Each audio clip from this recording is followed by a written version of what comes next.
Hello friends, welcome everyone. जैसा आप जानते हैं, सीए फाउंडेशन आपका पेपर टू बिजनेस लॉ उसका आरटीपी रिलीज हो गया है। तो चलिए अपन डिस्कशन करते हैं आरटीपी और उससे जुड़ी हुई कुछ बातों का। तो मैं सी अभिषेक वरडिया लेके आया हूँ आपके सामने आरटीपी सितंबर 2026 का डिस्कशन। Correct. So paper two business law सितंबर 26 अटेम्प्ट।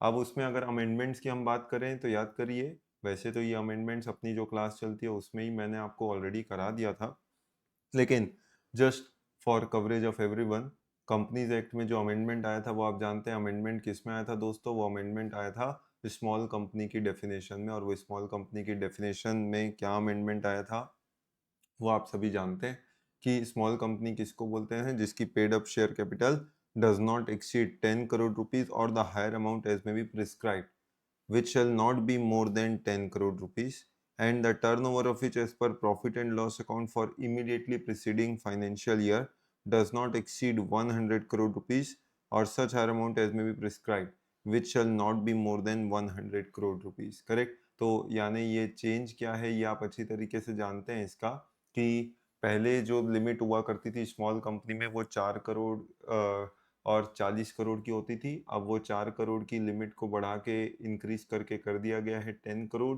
कैपिटल के लिए, और टर्नओवर जो 40 करोड़ होता था उसको बढ़ा के कर दिया है 100 करोड़। करेक्ट। तो मतलब आज की तारीख में अब स्मॉल कंपनी आप किसे कहते हैं, यू वेरी वेल नो। तो स्मॉल कंपनी जिसका आप पेड अप कैपिटल देखते हैं, और दूसरा आप जो देखते हैं वो है टर्नओवर प्रीसीडिंग फाइनेंशियल ईयर का। करेक्ट। तो प्रीसीडिंग फाइनेंशियल ईयर में टर्नओवर कितना होना चाहिए, 100 करोड़, और पेड अप कैपिटल अभी कितनी होनी चाहिए आपकी, 10 करोड़। अगर ये दो क्राइटेरिया पूरे होते हैं तो you are treated as a small company. तो ये स्मॉल कंपनी का छोटा सा अमेंडमेंट था जो ऑलरेडी अपनी रेगुलर क्लासेस में अपन ने किया हुआ है। करेक्ट। फिर कुछ स्मॉल कंपनी नहीं होती जैसे कि होल्डिंग कंपनी, सेक्शन 8 कंपनी या बॉडी कॉर्पोरेट, ये पहले भी था आज भी है। तो बस चेंज ये लिमिट को किया गया है जिसको हमने डिस्कशन में लिया है। करेक्ट। तो चलिए अब अपने आरटीपी के डिस्कशन को चालू करते हैं। अब आरटीपी के डिस्कशन को जब हम चालू करते हैं तो देखते हैं कुछ नए क्वेश्चंस इसमें से निकल के आते हैं, या अगर हमारे जो स्टडी मॉड्यूल है जिससे मैं आपको पढ़ाता हूँ क्या उसमें ये सवाल आपको मिलेगा कि नहीं मिलेगा। चलिए आइए उनको भी थोड़ा सा क्रॉस वेरीफाई, क्रॉस चेक करने की कोशिश करते हैं। जैसे कि पहला सवाल इंडियन रेगुलेटरी फ्रेमवर्क, ये तो बड़ा बेसिक सा सवाल है, आप जानते हैं इंडियन रेगुलेटरी फ्रेमवर्क में क्या पूछ रहा है कि what do you understand by law and elaborate the procedure for making the law. तो लॉ का मतलब क्या होता है और procedure for making a law, तो ये तो बताने की जरूरत ही नहीं है, बड़ा बेसिक सा आपका चैप्टर 1 का सवाल है इंडियन रेगुलेटरी फ्रेमवर्क का कि लॉ क्या होता है। तो देखिए लॉ का मतलब आपको ऑलरेडी समझा रहा है कि लॉ क्या है। लॉ एक सेट ऑफ ऑब्लिगेशंस होता है। लॉ को क्या माना गया है, लॉ को एक सेट ऑफ ऑब्लिगेशंस माना गया, ठीक है, and duties imposed by the government. तो एक obligation and duties imposed by government for securing welfare and providing justice to the society. तो उसे ही क्या ट्रीट करते हैं, उसे ही आप लॉ ट्रीट करते हैं। तो ये हमने लॉ के बारे में बेसिक्स देखा था। उसके बाद अगर प्रोसेस ऑफ लॉ की अगर आप बात कर रहे हैं तो प्रोसेस ऑफ लॉ क्या होता है। तो प्रोसेस ऑफ लॉ में देखिए सबसे पहला हम प्रोसेस ऑफ लॉ क्या करते हैं कि लॉ पार्लियामेंट में प्रेजेंट होता है तब आप क्या बोलते हैं, उसे बिल बोलते हैं। फिर बिल वो है प्रेजेंट होता है both the houses of the parliament में, यानी पहले वो पास होगा लोकसभा में, फिर वो पास होगा राज्यसभा में, फिर वो जाएगा for the ascent of president of India. President की एसेंट मिलने के बाद बिल को नोटिफाई किया जाएगा कहाँ, ऑफिशियल गैजेट में, और ऑफिशियल गैजेट में एक इफेक्टिव डेट बताई जाएगी। फिर आप जानते हैं एक बार डेट नोटिफाई कर दी गई और इफेक्टिव हो गई फिर उसे एक्ट बोला जाता है पार्लियामेंट में, then it is treated as basically act. तो ये तो बड़ा बेसिक लेवल का क्वेश्चन था कि लॉ का मतलब क्या होता है और उसका प्रोसीजर फॉर मेकिंग लॉ क्या था, वो हमने देखा। अब उसके बाद आते हैं, चलिए देखते हैं इंडियन कॉन्ट्रैक्ट एक्ट से रिलेटेड क्या सवाल है, और फिर अगर पॉसिबल रहा तो मैं आपको बीच बीच में लिंकेज बताऊंगा कि अपनी बुक में आपको कौन से क्वेश्चन से रिलेट करता हुआ मिलेगा। तो अगर हम बात करें जैसे कि इंडियन कॉन्ट्रैक्ट एक्ट, जब पढ़िए चलिए पढ़ते हैं सवाल क्या चीज का है। R owns a electronic store. P visited the store to buy a water purifier priced at 54,000 rupees.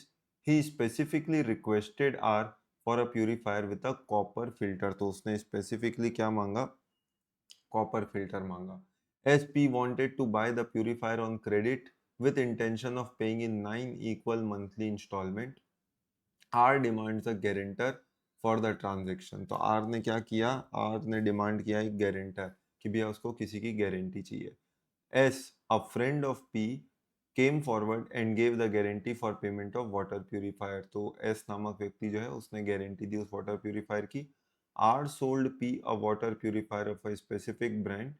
P made payment for only 4 monthly instalment. कितना किया, करना था 9 इंस्टॉलमेंट, किया कितना, pay only 4 monthly instalment and after that became instalment. उसके बाद क्या हो गया, इंसॉल्वेंट हो गया।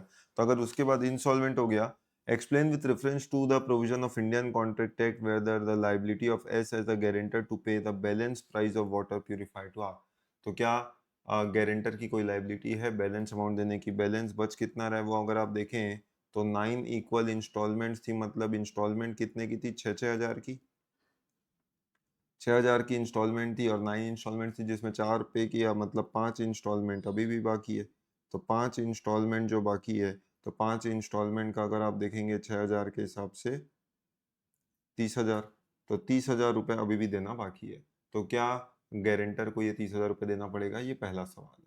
फिर इसी में क्या पूछ रहा है, what will be your answer if R sold the water purifier misrepresenting it as having a copper filter while it has actually a normal filter। मतलब बोल रहा है कॉपर फिल्टर बोल के बेच रहा है जबकि एक्चुअली में उसमें नॉर्मल फिल्टर है। Neither P nor S was aware of this fact and upon discovering the truth P refused to pay the price। बाद में P ने पैसा देने से मना कर दिया, करेक्ट, यानी प्रिंसिपल डेटर ने ही पैसा देने से मना कर दिया। In response to P's refusal R filed the suit against S। तो R ने जो है वो S के खिलाफ सूट फाइल कर दिया, दैट इज गारंटर के खिलाफ। Explain with reference to Indian contract act whether the guarantor is liable to pay the balance price of the water purifier. मतलब अगर आप बात करें तो ये सवाल किससे रिलेटेड है, तो ये सवाल है हमारे unit number 7 that is contract of indemnity and guarantee. तो जो contract of indemnity and guarantee आप पढ़ते हैं तो ये बेसिकली उससे रिलेटेड सवाल है जिसमें पूछा जा रहा है कि भैया 9 इंस्टॉलमेंट में बेचा गया था, 4 इंस्टॉलमेंट पे करके बची हुई 5 इंस्टॉलमेंट्स पे नहीं करी, तो क्या गारंटर उसको पे करने के लिए लायबल होता है? अब गारंटर की लायबिलिटी की अगर आप बात करें तो आप जानते हैं जो पैसा प्रिंसिपल देने के लिए लायबल होता है यानी प्रिंसिपल डेटर, वो सारे पैसे गारंटर भी देने के लिए लायबल होता है। तो अब देखिए इसके जवाब में आपको क्या बताने की कोशिश कर रहा है। सबसे पहले वो आपको समझाने की कोशिश कर रहा है कि 126 में कॉन्ट्रैक्ट ऑफ गारंटी होता क्या है।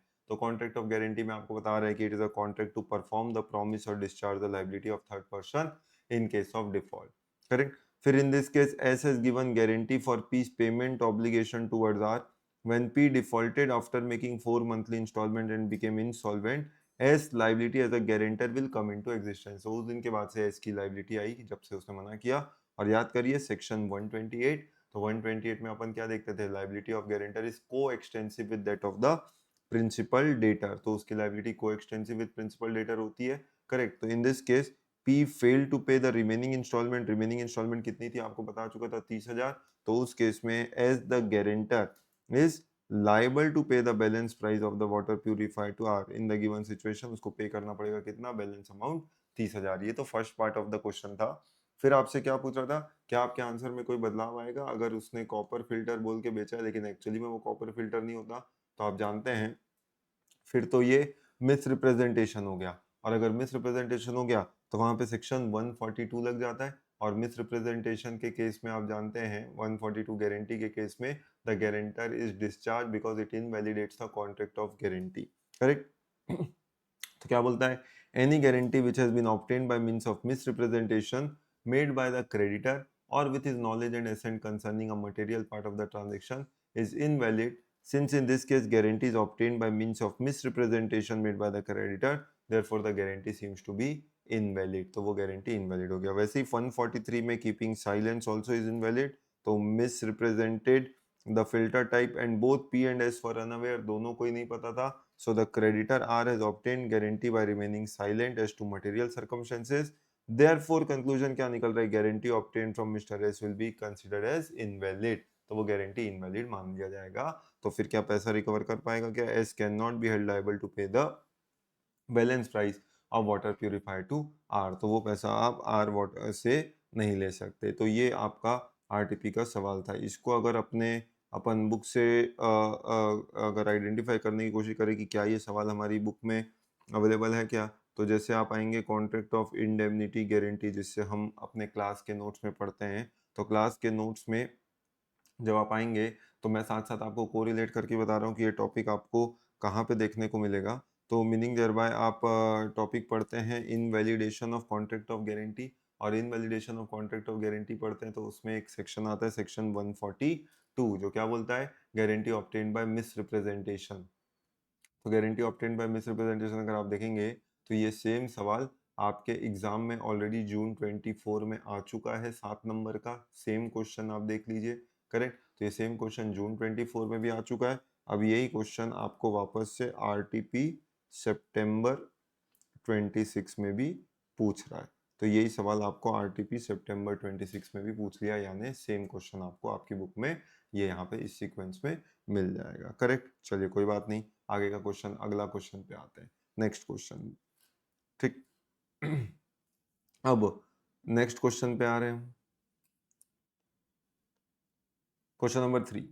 अब क्वेश्चन नंबर 3 क्या बोलता है, Rahul Rahul direct Sarthak to sell laptop for him.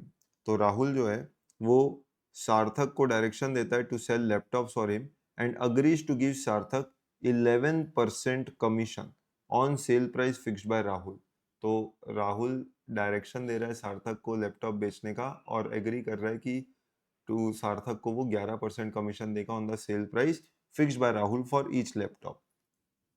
As Government of India puts restriction on import of laptops, Rahul thought that the prices of laptop might go up in the near future, and he revokes Sarthak's authority for any further sale. मतलब क्योंकि government ने laptop के import पे restriction लगा दी थी, तो राहुल को लगा कि आने वाले टाइम में लैपटॉप की कीमतें बढ़ेंगी, तो उसने सार्थक की अथॉरिटी जो बेचने वाली थी फॉर फर्दर सेल उसको रोक दिया, रिवोक कर दिया। सार्थक बिफोर रिसीविंग द लेटर, यानी before revocation receiving the letter at his hand sold 5 laptops at a price fixed by Rahul. तो जो प्राइस राहुल ने फिक्स किया था उसमें उसने 5 लैपटॉप बेच दिए दोस्तों। एंड सार्थक asked for 11% commission on cell of 5 laptops for 1 lakh each. तो वो जो 5 लैपटॉप बेचा उसका 11% कमीशन भी वो मांगने लग गया। Explain under the provisions of the Indian contract act 1872। मतलब अब इंडियन कॉन्ट्रैक्ट एक्ट के हिसाब से बताओ, क्या sale of laptop after revoking Sarthak authority is binding on Rahul.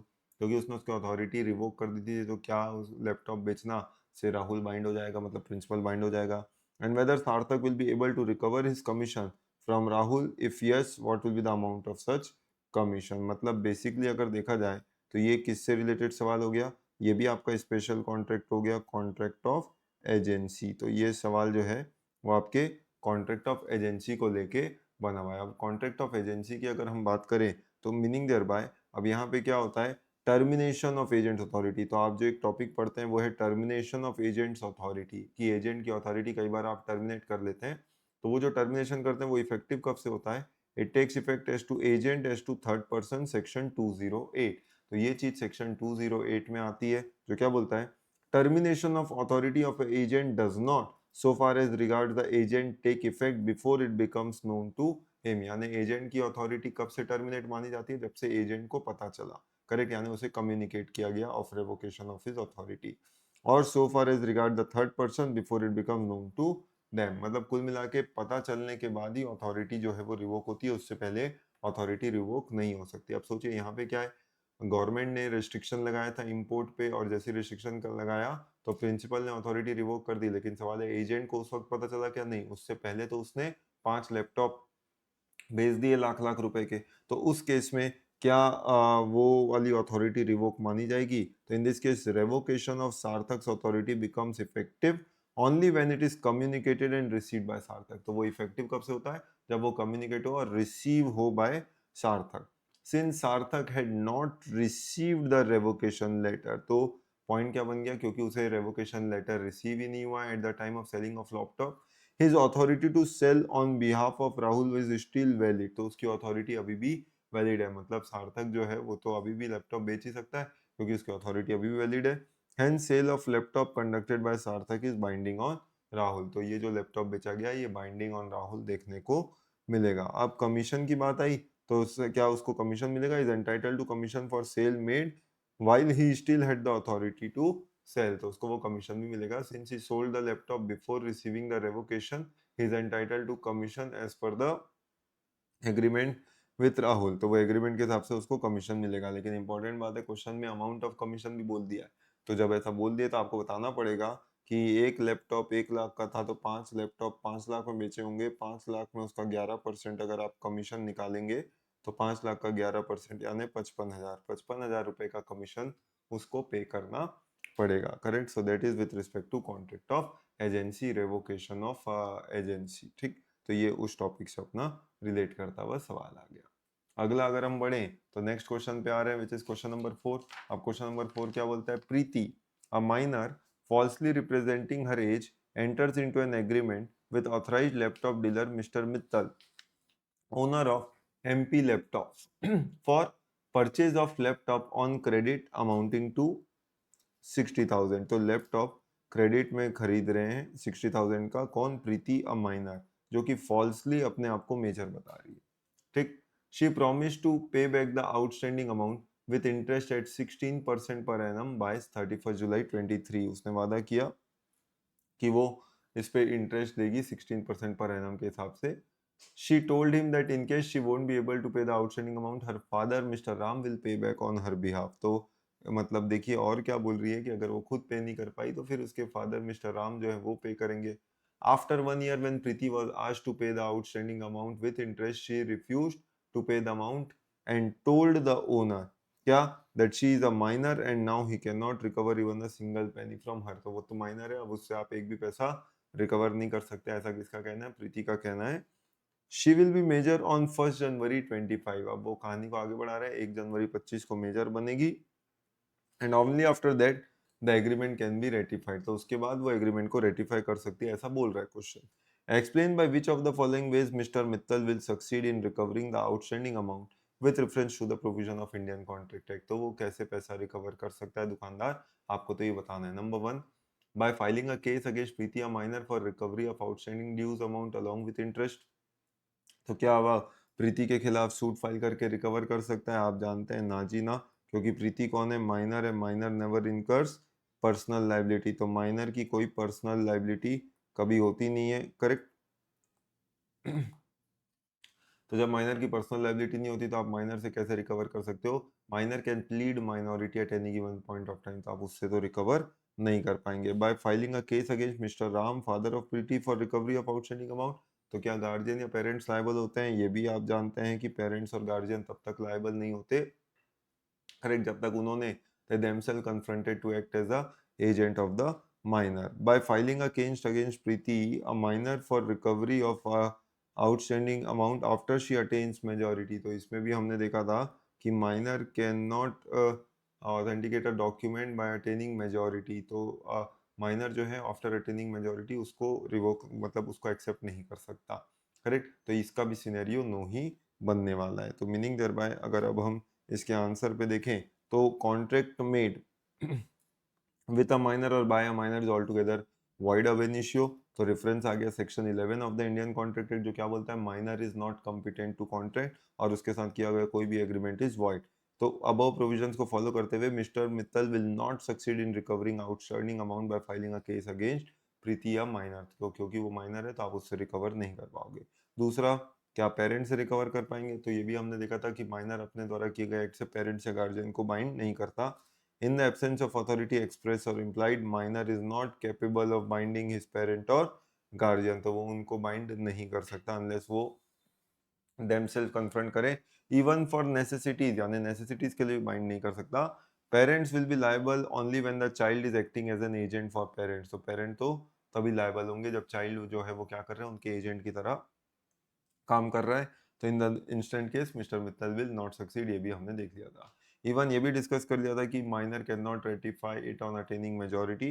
A minor can not ratify the agreement on attaining majority, क्योंकि original agreement is void ab initio and void agreement can never be ratified. क्योंकि void agreement है तो void agreement तो कभी भी ratify हो ही नहीं सकता। तो मीनिंग देयर बाय ये जो आपने देखा ये आपका बेसिकली इंडियन कॉन्ट्रैक्ट एक्ट है। तो अगर इंडियन कॉन्ट्रैक्ट एक्ट की बात करें तो ये जनरल कॉन्ट्रैक्ट है, जनरल कॉन्ट्रैक्ट में ये सवाल कहाँ से आता हुआ दिख रहा है? तो ये सवाल यूनिट 3 में सेक्शन 11 से आता हुआ दिख रहा है। तो यूनिट 3 में अगर सेक्शन 11 की अगर अपन बात करें तो थोड़ा सा क्रॉस चेक करने की कोशिश करें कि ये सवाल जो है आपका कहाँ से आ सकता है। तो यूनिट 3 में अगर आप माइनर की बात करते हैं यूनिट 3 में, तो आप देखेंगे ये चीज़ अपने जो मटेरियल जिससे अपन क्लास में पढ़ते हैं, ये आपको कहाँ क्या ये सवाल ऐसा मिल सकता है कि कुछ नया सवाल है, उसका अगर हम खोजें, करेक्ट? तो आप देखेंगे माइनर, तो माइनर की बातें जब हम पढ़ रहे हैं, तो देखिए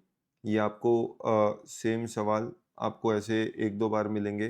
जैसे कि क्वेश्चन नंबर 7 आप देखेंगे, दिसंबर 23 का 5 नंबर का सवाल है। तो ये आरटीपी दिसंबर 23 का 5 नंबर का सवाल है। देखिए परिधि minor falsely representing arrays enter into agreement. तो मतलब ये सेम सवाल है जो आपने देखा।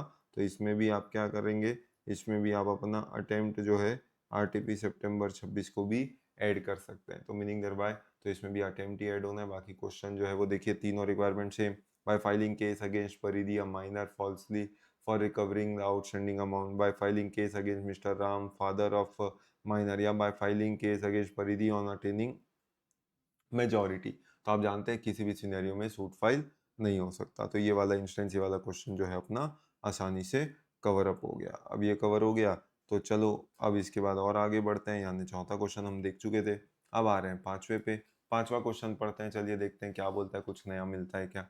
Mister L let out his residential house to mister M for 50,000 रुपया per month for a period of 1 year. तो 50,000 रुपये महीने के हिसाब से किराए पे दिया था 1 साल के लिए। According to the rent agreement electricity bill will be paid by Mr L. Electricity bill कौन पे करेगा? मिस्टर एल पे करेंगे। But Mr L could not pay the electricity dues up to 5 months. 5 महीने से उसने electricity का bill pay नहीं किया due to financial hardship. Electricity board send the notice of disconnection and if not paid within a weeks time. To avoid all this mister M paid the electricity bill of 50,000 with penalty.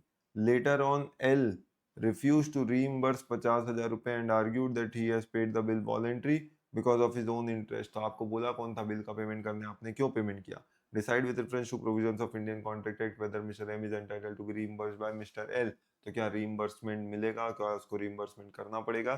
तो ये सवाल है। तो आप जान चुके अच्छी तरीके से, इतना पढ़ते ही आपके चेहरे की खुशी बता रही है कि इतना पढ़ते ही आपको समझ में आ गया कि ये सवाल कहाँ से आ रहा है। तो ये सवाल आपका इंडियन कॉन्ट्रैक्ट एक्ट के यूनिट 6 का सवाल है दोस्तों, जिसमें आप क्या पढ़ते हैं, एक तो पढ़ते हैं कंटिंजेंट कॉन्ट्रैक्ट और दूसरा पढ़ते हैं कॉजी कॉन्ट्रैक्ट। तो कॉजी कॉन्ट्रैक्ट में ऐसे तो बहुत सारी चीजें हैं, करेक्ट, मतलब 5 इंस्टेंसेस 5 केसेस हैं, लेकिन ये बात जो है वो आपको किससे आती है? Payment by interested party. तो पेमेंट बाय इंटरेस्टेड पार्टी जब आप देखेंगे विच इज सेक्शन 69। तो सेक्शन 69 जो है पेमेंट बाय इंटरेस्टेड पार्टी की बात करता है। तो यहाँ पे क्या बोल रहा है, चेक करते हैं। वही बोल रहा है क्या कि according to 69 of the Indian contract act, a person who is interested in payment of money which another is bound by law to pay. याद करो पेमेंट का ऑब्लिगेशन जो है वो एक पार्टी का था, लेकिन उसको पेमेंट जो है वो दूसरे ने कर दिया। क्यों? क्योंकि वॉज इंटरेस्टेड पार्टी।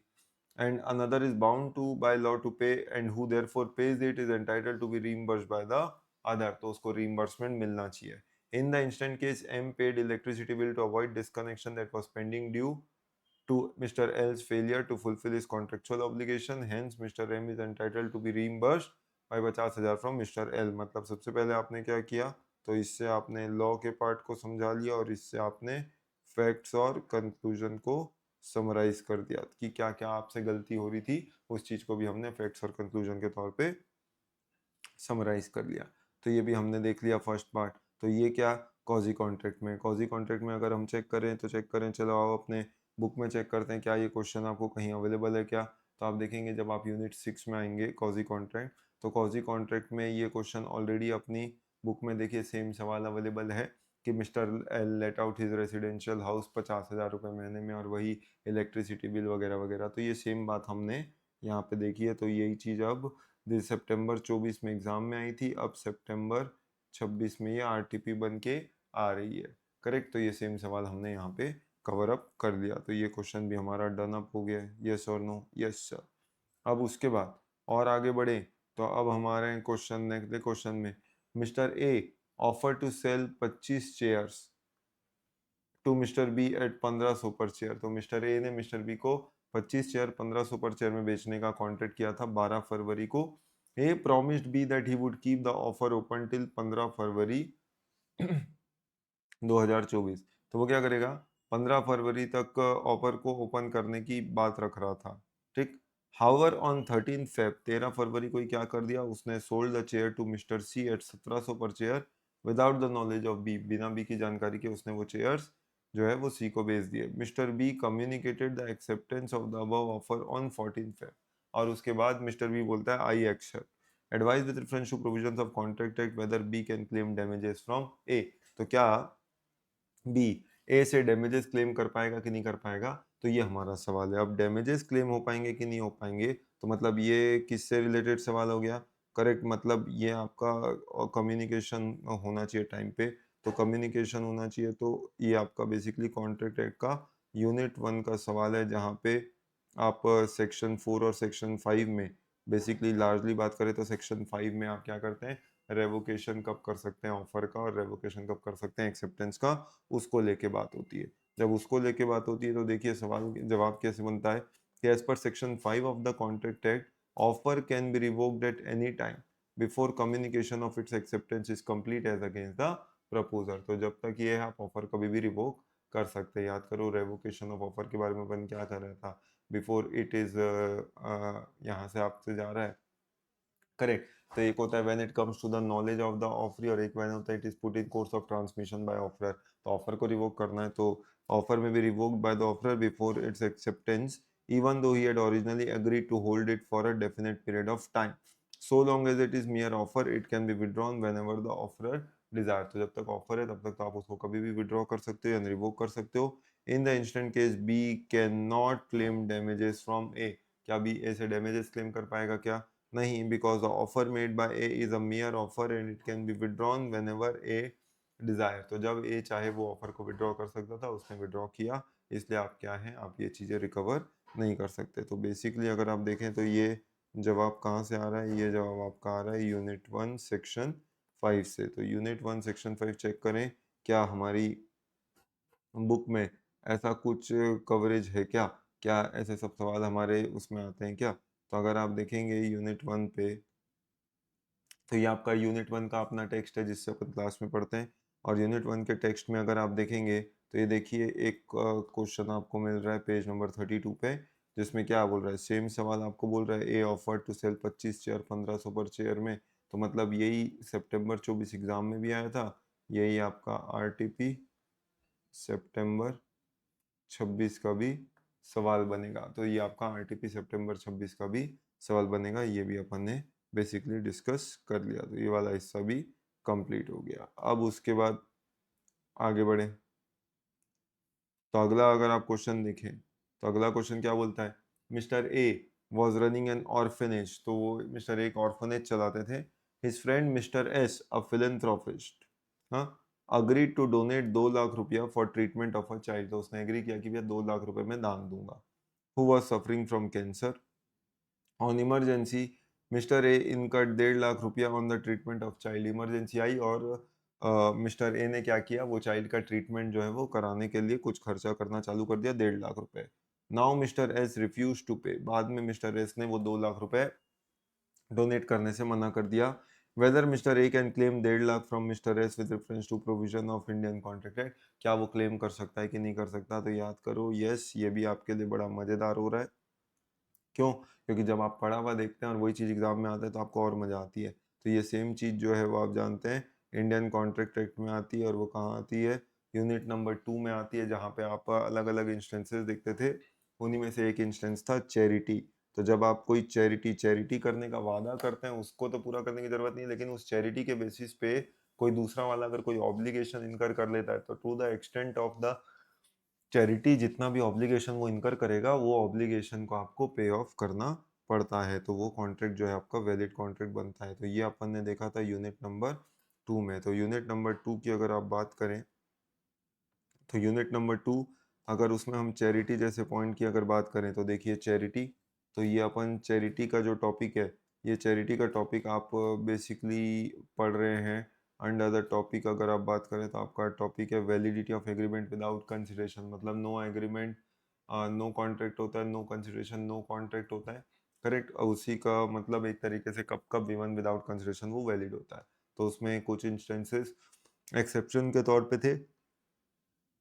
उसी में अगर आप देखेंगे उसी में अगर आप देखेंगे दोस्तों कि जो अपना पॉइंट फॉर डिस्कशन है, ठीक, तो उसमें आप देखेंगे चैरिटी, तो ये चैरिटी से रिलेटेड ही सवाल है। तो ये आप देखिए, ये सेम सवाल ऑलरेडी अगेन अपनी बुक में अवेलेबल है। A was running an orphanage, his friend mister S a philanthropist agreed to donate. तो फाइनल इसका आंसर, इसका अगर हम आंसर देखें आपके आरटीपी के हिसाब से, तो आंसर क्या बनेगा कि in terms of section 5 of the Indian contract act offer can be revoked at any time. Sorry, ये तो हमने देख लिया था। सेक्शन 25 वाला आंसर अगर हम देखें तो वो क्या बोलता है, general rule is that agreement made without consideration is void. कोई भी एग्रीमेंट विदाउट कंसिडरेशन वॉइड होता है।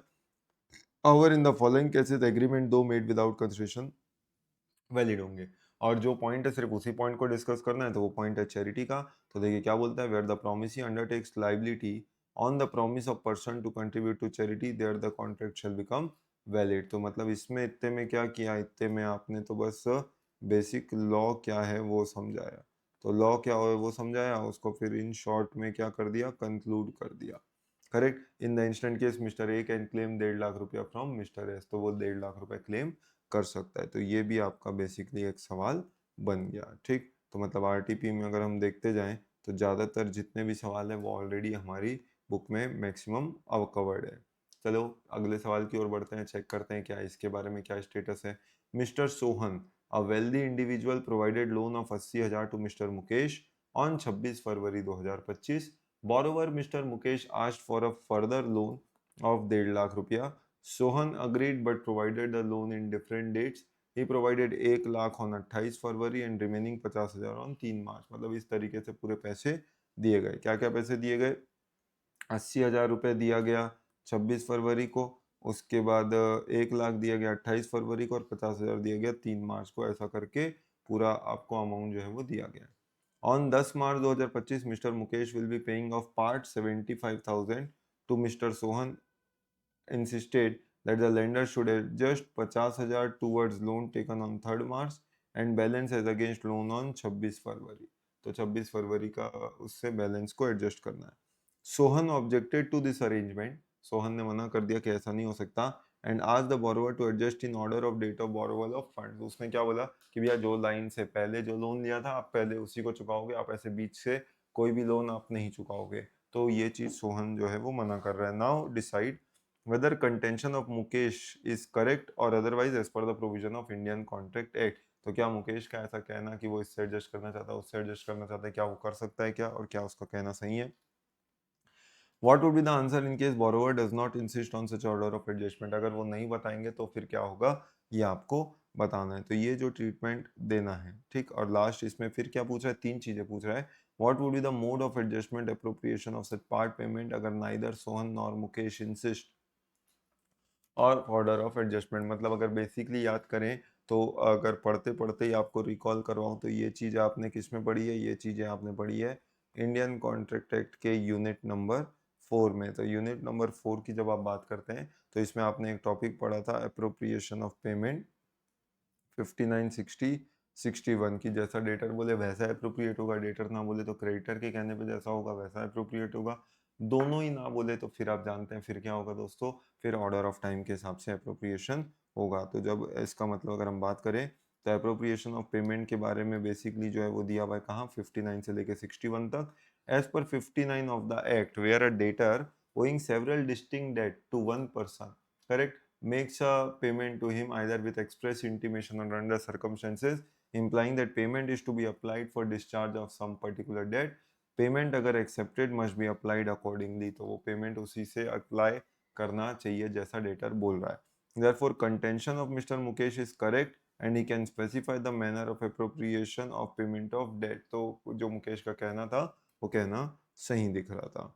उसके बाद दूसरा बोलता है अगर डेटर ना करे तो where the debtor has omitted to intimate and there are no other circumstances which indicates the debt for the payment is to be applied the creditor may apply at his discretion on any lawful debt. तो फिर अगर debtor नहीं बताएगा तो फिर creditor उसे adjust करेगा किसी भी लॉफुल डेट के अगेंस्ट में वेयर इट्स रिकवरी इज और is not barred by the law, उसकी रिकवरी लॉ के अंदर बेयर्ड है, टाइम बेयर्ड है, उससे कोई फर्क नहीं पड़ता for the time being as to limitation of suit, तो उस बात पे भी कोई फर्क नहीं पड़ेगा, रिकवरी जो है वैसे होगी। And in this case mister Mukesh fails to specify the manner of appropriation of debt on part repayment, mister Sohan the creditor can appropriate the payment as per his choice, तो फिर सोहन जो है वो अप्रोप्रिएट करेंगे अपने चॉइस के हिसाब से, ठीक। लेकिन तीसरे में बोल रहा है अगर दोनों ही कुछ ना बोले तो फिर आप जानते हैं जब दोनों ही कुछ ना बोले तो फिर क्या होगा, वहां पे सेक्शन 61 आ जाता है, और 61 क्या बोलता है कि where neither party appropriates the payment the it shall be applied in discharging the debts in order of time, तो फिर वो कैसे डिस्चार्ज होगा, ऑर्डर ऑफ टाइम के हिसाब से होगा, whether they are or not barred by law in force for the time being as to limitation of suit, if the debts are of equally standing then the payment shall be applied in discharge of each proportionately, अगर equal in standing का होगा तो फिर यहाँ पे payment proportionately adjust किया जाएगा। और last but not the least अगर हम बात करें तो hence in case where neither mister Mukesh nor Sohan specifies the manner of appropriation of debt on part repayment the appropriation can be made in proportion of the debts, तो मतलब कुल मिला के 59, 60, 61 उससे रिलेटेड ये सवाल आ गया। तो अगर उससे रिलेटेड ये सवाल आ गया तो एक बार जैसा हमारी तरीका रहा है एक बार चेक करने की कोशिश करते हैं कि क्या ये वाला सवाल भी हमारे सामने बुक में अवेलेबल है कि कुछ नया टाइप का क्वेश्चन आपको मिला। तो अगर आप बात करें किसकी सेक्शन 59, 60 और 61 यानी अप्रोप्रिएशन ऑफ पेमेंट की, तो अगर उसकी जब आप बात करते हैं तो देखिए लगभग ऐसा सिमिलर ही सवाल जो है वो हमने यहाँ पे एक पढ़ा था, Mr Sonumal a wealthy individual providing loan of 80,000 to Datumal, तो ये देखिए आप लगभग सिमिलर सवाल है, ठीक। तो ये जो क्वेश्चन आप देख रहे थे ये लॉजिकली अगर हम बात करें तो ऐसा आप देखेंगे तो एक क्वेश्चन आगे आपको और ये मिल भी जाएगा, तो ये देखिए ये सेम ये सवाल जो आपका आरटीपी का यही सवाल आपको यहाँ मिल भी गया, तो बेसिकली अगर आप देखें तो यही आपका सितंबर 26 आरटीपी का सवाल भी बन के आ जाता है। तो इस तरीके से भी सवाल आपके बन सकते हैं। तो ये भी सवाल हमारा पूरी तरीके से हो गया, मतलब आप देख रहे हैं ये क्वेश्चन भी हमारी बुक में रेडिली अवेलेबल है। उसके बाद अगर थोड़ा सा और आगे बढ़ें तो चेक करते हैं अगला क्वेश्चन क्या बोल रहा है। अगले क्वेश्चन में अगर जाएं, in the light of provision of Indian contract act answer the following, कुछ सवालों के जवाब देने हैं। क्या बोल रहा है, mister S and mister R made contract where in mister S agreed to deliver paper cup manufacture machine to mister R and to receive payment on delivery. On the delivery date, R did not pay the agreed price. Decide whether Mr. S is bound to fulfill the promise at the time of delivery. तो क्या mister S को अपनी promise निभाना पड़ेगा? याद करो इसको अपन ने देखा था सेक्शन 51 में।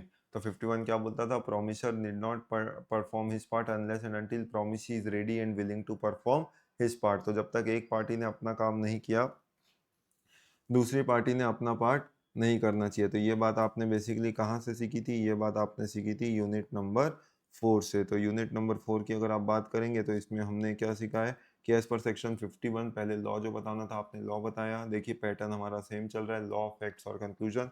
लॉ क्या बताया कि where contract consist of reciprocal promise to be submitted simultaneously performed, no promiser needs to perform his promise unless the promisee is ready and willing to perform his reciprocal promise. तो जब तक वो reciprocal promise perform नहीं कर पाएगा no promisor need to perform his part, ठीक। तो ये सिंपल आपने पहले सिंप्लीफाइड लैंग्वेज में बोलूँ तो लॉ जो है वो आपने समझा दिया। अब उसको फैक्ट्स में आना है तो आपने ये फैक्ट्स में भी आना चालू कर दिए कि फैक्ट्स क्या बोल रहा कि in the given case S is not bound to deliver goods to mister R since payment was not made by him at time of delivery of goods. तो फैक्ट्स बताया और फैक्ट्स को करके आपने क्या कर दिया, कंक्लूड भी कर दिया। मतलब अगर इस बात करें तो ये किससे रिलेटेड सवाल हो गया, ये आपके यूनिट 4 से रिलेटेड सवाल हो गया। तो यूनिट 4 में अगर आप जाएं तो यूनिट 4 में चेक करते हैं क्या ये क्वेश्चन जो है अपने टेक्स्ट अपने मटेरियल में अवेलेबल है क्या। तो सेक्शन 51 के ऊपर आप जानते हैं ये अपना सवाल है। सेक्शन 51 की अगर हम बात करें तो ये देखिए सेक्शन 51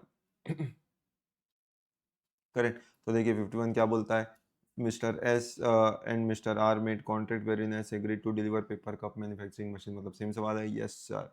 तो ये वापस से क्या हो गया, खाली अटेम्प्ट ऐड करने वाला क्वेश्चन हो गया, बाकी तो ये पूरा क्वेश्चन ऑलरेडी हमने डिस्कस कर लिया है, तो सेम क्वेश्चन आपको मिल चुका। अब उसके बाद नेक्स्ट अगले अगले हिस्से में आगे बढ़े, यानी अगला सवाल। अगले सवाल पे अब आए तो अगला सवाल क्या बोलता है, देखिए, Mr Y has given a loan to Mr G. ठीक, मिस्टर वाई ने लोन दिया मिस्टर जी को 30 लाख रुपए का। Mr G defaulted the loan on due date and debt become time barred, वो डेट टाइम बेयर्ड हो गया। After the time barred debt Mr G agree to settle the full amount to Mr Y, बाद में agree किया पैसा देने का। Whether acceptance of time barred debt contract is enforceable as per Indian contract act, तो क्या आप उसको एनफोर्सिबल कर सकते हैं क्या? अगर आप याद करें तो बोलो ये वाला सवाल अपने किससे रिलेटेड है, कौन से उसमें जा रहा है, time barred debt. Time barred debt मतलब यूनिट 2 अपन देखते थे कंसिडरेशन में टाइम बेयर्ड डेट अगर होता है, ठीक, तो promise to pay time barred debt even without consideration वो वैलिड बन जाता है। तो ये बात जो है अपन ने यूनिट 2 में देखी थी, promise to pay time barred debt. तो promise to pay time barred debt में क्या बोलता है कि where a promise in writing is signed by the person making it और by the authorised agent is made to pay time beared debt by limitation, it is valid even without consideration। तो without consideration भी ये वाला point जो है वो valid होगा, और वैलिड होगा तो अपने यूनिट 2 पे अगर आप आए तो यूनिट 2 में अपन चेक कर लेते हैं कि क्या ये वाला चीज़ अपने यूनिट 2 में अवेलेबल दिख रहा है कि नहीं दिख रहा है। तो यूनिट 2 अपने सामने ये रहा, तो यूनिट 2 में time barred debt, time barred debt की अगर आप बात करें तो यस, ये देखिए promise to pay time barred debt, very good.